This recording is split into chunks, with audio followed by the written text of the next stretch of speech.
O Senhor esteja convosco. Ele está no meio de nós.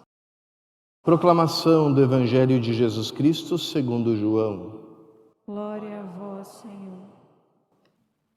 Este foi o testemunho de João, quando os judeus enviaram de Jerusalém sacerdotes e levitas para perguntar: quem és tu? João confessou e não negou. Confessou: eu não sou o Messias. Eles perguntaram: quem és então? És tu Elias? João respondeu: não sou. Eles perguntaram: és o profeta? Ele respondeu: não. Perguntaram então: quem és afinal? Temos que levar uma resposta para aqueles que nos enviaram. O que dizes de ti mesmo? João declarou: eu sou a voz que grita no deserto, aplainai o caminho do Senhor, conforme disse o profeta Isaías. Ora, os que tinham sido enviados pertenciam aos fariseus e perguntaram: por que então andas batizando, se não és o Messias, nem Elias, nem o profeta? Mas no meio de vós está aquele que vós não conheceis e que vem depois de mim. Eu não mereço desamarrar a correia de suas sandálias. Isso aconteceu em Betânia, além do Jordão, onde João estava batizando. Palavra da salvação. Glória a vós, Senhor.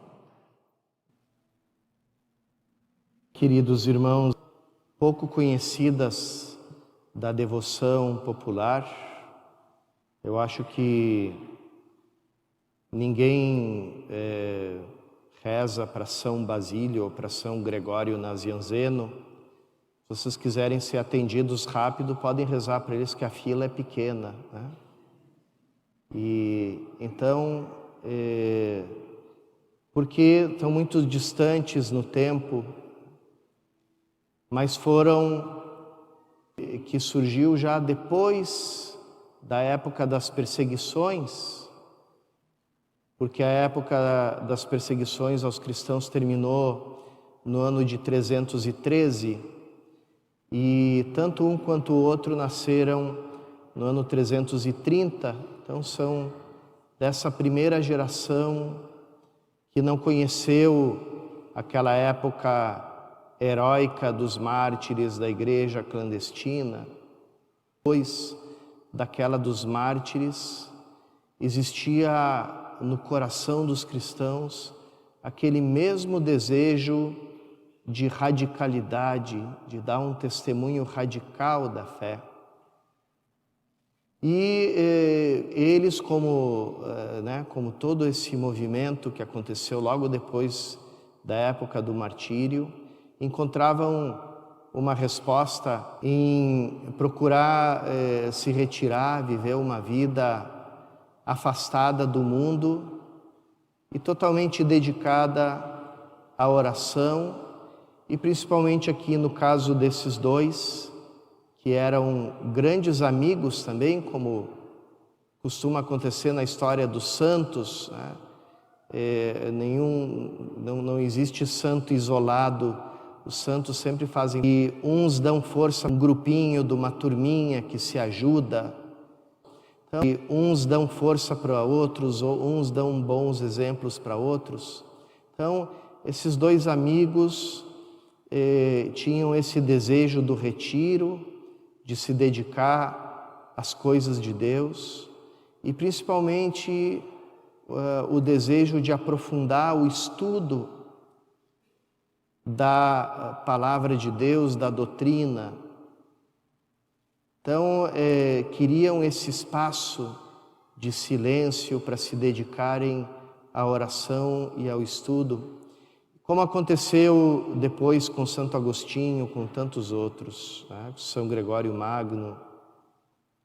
E exatamente como aconteceu depois com tantos outros, esse desejo não foi realizado, porque logo depois que procuraram criar essas pequenas comunidades de estudo e de oração, logo a igreja chama eles para cuidarem do rebanho, do povo de Deus. E como é diferente a vida e a rotina de quem vive recluído num mosteiro, num convento, daqueles que vivem pastoreando o povo de Deus. O que vive recolhido no mosteiro, no convento, no eremitério, a jornada dele transcorre no silêncio, na oração, no estudo, enquanto que aquele que tem que cuidar do povo de Deus está sempre se queixando que fica muito pouco tempo para a oração pessoal, fica muito pouco tempo para o estudo, para a reflexão, e muito do tempo é esgotado, às vezes até em questões que são irrelevantes, aparentemente, questões administrativas, questões financeiras, às vezes questões políticas também, questões de gerenciamento de pessoas, né? Então, é muito interessante que a gente encontra como que essa constante na história da igreja, pessoas que têm um desejo que certamente é suscitado pelo Espírito Santo, o desejo da solidão, da oração, do silêncio, da reflexão, do estudo. E ao mesmo tempo, ao que parece, o mesmo que suscita esse desejo, chama para fazer uma coisa completamente diferente. Ou seja, que muitas vezes na vida da igreja e na vida dos santos, a gente encontra santos com desejos santos não realizados, mas que de alguma forma é importante que eles estejam presentes no coração deles. E isso é muito bonito, né? Aqui lembro o exemplo de São João Maria Vianney, o cura d'Ars. Algumas vezes ele saiu até escondido de madrugada da sua paróquia com esse desejo: eu quero ir para um mosteiro, passar o resto da minha vida em oração. Ou como dizia ele, que era um grande penitente também, quero passar o resto da vida chorando a minha pobre vida. E, no entanto, todas essas tentativas foram frustradas, porque o povo fazia até turno de vigilância para não deixar o cura d'Ars fugir da cidade, e cada vez que ele tentou fugir, foi uma multidão atrás dele para buscar ele de volta e carregar ele nos braços, dizendo: nós precisamos de ti, não nos deixa sozinhos. Então, na vida dos santos existem esses desejos não realizados, mas que provocam no coração algo, uma atitude que depois vai dar muito fruto. E é interessante, esses dois santos, São Basílio, São Gregório Nazianzeno, ou São Gregório de Nazianzo, né, que era o nome da cidade dele, junto com um outro Gregório, chamado Gregório de Nissa, eles formam um trio que no estudo, na história dos padres da igreja, são chamados os padres da Capadócia, ou os padres capadócios, porque vem dessa região. Tanto Nissa como Cesareia do Basílio, quanto Nazianzo são da antiga região da Capadócia. Então, esses três, que eram todos os três homens com um desejo frustrado de serem monges, né? Mas chamados pela igreja para serem pastores, para serem bispos.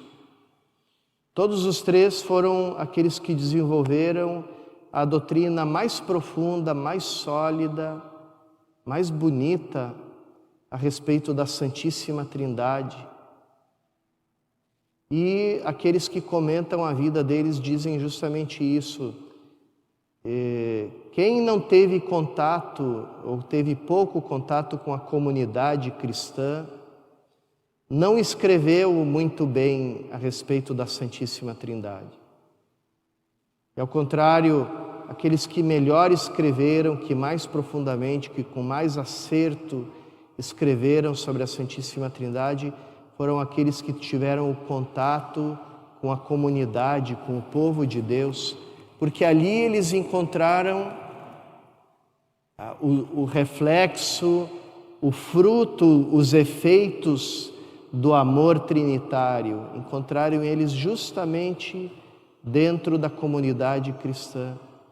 Por assim dizer, foi a comunidade, foi o povo cristão, na sua simplicidade, que foi ensinando esses homens tão intelectuais, né?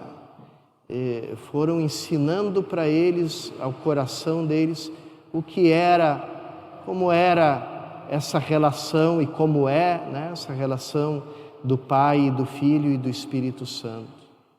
E por isso eles nos deixaram essa doutrina tão maravilhosa sobre a Trindade, que é até aquela que nós hoje professamos e contemplamos com alegria, com adoração e com gratidão a esses santos que souberam se desprender até mesmo de desejos santos e bons que eles tinham, para seguir a vontade de Deus na vida deles, para seguir o caminho que Deus foi marcando para eles.